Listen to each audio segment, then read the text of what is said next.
नमस्कार, आपण पाहत आहात स्टार इंडिया वन न्यूज।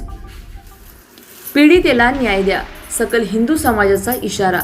शेवगावात खळबळ, अल्पवयीन मुलीच्या प्रकरणात आरोपीच्या अटकेची मागणी। शेवगाव शहरातील इंदिरानगर परिसरातील एका अल्पवयीन मुलीच्या मृत्यू प्रकरणी सकल हिंदू समाजाने संबंधित आरोपीला तात्काळ अटक करण्याची मागणी केली आहे। या संदर्भात सकल हिंदू समाज शेवगाव शहर व तालुक्याच्या वतीने उपविभागीय पोलीस अधिकारी अर्थात DYSP यांना निवेदन देण्यात आले। निवेदनात संबंधित मुलीला प्रेम संबंधाच्या नावाखाली वारंवार मानसिक त्रास देण्यात आल्याचा आरोप करण्यात आला आहे। या मानसिक त्रासामुळे मुलीने टोकाचे पाऊल उचलल्याचा आरोप करत मुख्य आरोपीसह त्याला मदत करणाऱ्या व्यक्तींवर कठोर कारवाई करण्याची मागणी करण्यात आली आहे। या घटनेमुळे शेवगाव शहरासह तालुक्यात संतापाचे वातावरण निर्माण झाले असून पीडित कुटुंबाला न्याय मिळावा अशी मागणी करण्यात येत आहे।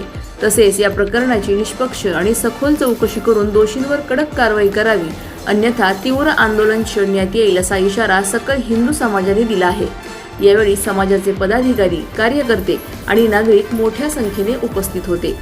आज आमच्या शेवगाव शहरामध्ये अत्यंत दुःखद अशी घटना घडलेली होती।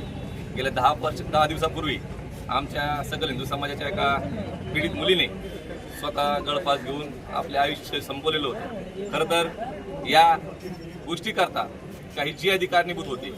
या मुलीला वारंवार मोबाईलच्या माध्यमातून ब्लॅकमेल करणं, तिला पैशाची मागणी करणं, धर्मांतर न करता फोर्स करणं, अशा पद्धतीचे कृत्य या ठिकाणी ती आजी त्यांच्या माध्यमातून झालेली होती।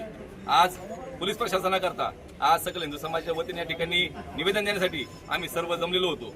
खरं तर पोलीस प्रशासनाने काल या गोष्टीचा गुन्हा दाखल करून घेतलेला आहे, परंतु अद्यापही या आद्याला कुठल्याही पद्धतीची अटक किंवा त्याचे जे साथीदार होते यांना अटक झालेली नाहीये। आमची पोलीस प्रशासनाला विनंती आहे की येत्या 2 दिवसामध्ये त्या व्यक्तीला व त्याच्या साथीदारांना या अटक करून त्यांच्यावरती मनुष्यवधासारखे 302 सारखे गंभीर कलम या ठिकाणी लावले पाहिजे। आणि जर पोलीस प्रशासन ते लावले नाही तर 2 ते 3 दिवसामध्ये या ठिकाणी मोठ्या प्रमाणामध्ये हिंदू जन आक्रोश मोर्चा शेवगाव शहरामध्ये काढण्यात येईल। यासाठी आमचे राज्याचे जे काही नेतृत्व असेल त्यामध्ये माननीय संग्रामभाई जगताप असतील, सागरभाई बेग असतील, मंत्री निलेशजी राणे असतील, भूपेंद्रजी पडळकर साहेब असतील, यांच्या माध्यमातून मोठा आक्रोश मोर्चा पोलीस प्रशासनाला वरती येईल आणि होणाऱ्या सर्व गोष्टीला पोलीस प्रशासन जबाबदार राहील। त्यामुळे मी पोलीस प्रशासनाला विनंती करतो की त्या 2 दिवसात त्या व्यक्तीला तात्काळ अटक करून त्याच्या सहकार्याने अटक करून 302 सारखे कलम त्यांच्यावरती लावून त्यांना जेरबंद केलं पाहिजे, एवढी विनंती या ठिकाणी करतो। गेल्या 31 तारखेला 31/5 रोजी आपल्या शेवगावमध्ये आपली एक समाज भगिनी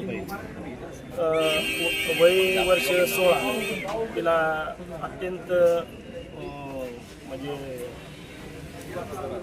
खूप वेगळ्या पद्धतीने टॉर्चर करून तिला आत्महत्या करण्यास प्रवृत्त करण्यात आलं।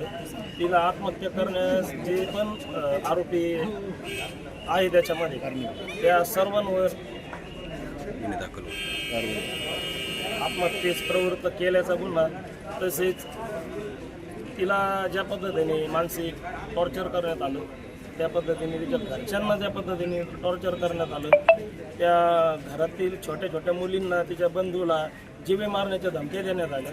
अशा पद्धतीने धमक्या देणाऱ्या त्या सर्व नरम धमास आणि त्याला सपोर्ट करणाऱ्या जे काही पुढारी लोक आहेत आणि जे काही सहकारी आहेत त्या सर्वांवर सदोष मनुष्यवधाचा गुन्हा दाखल करून त्यांना तातडीने अटक करण्यात यावी, अन्यथा आम्ही 3 दिवसात सकल हिंदू समाजाच्या वतीने तीव्र असा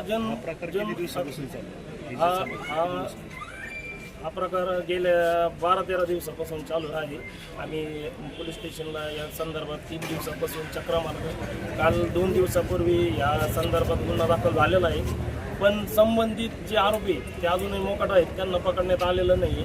त्यांच्यापर्यंत तुमची पुढची नीती काय असेल जर तुम्हाला पोलीस प्रशासनाने सहकार्य केलं नाही?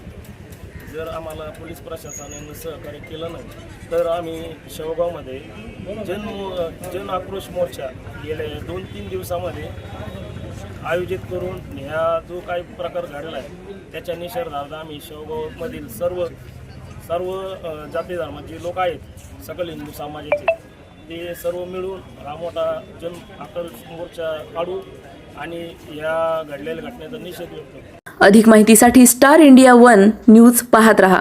चॅनलला सबस्क्राइब करा आणि अशाच अपडेट्ससाठी बेल आयकॉन दाबा।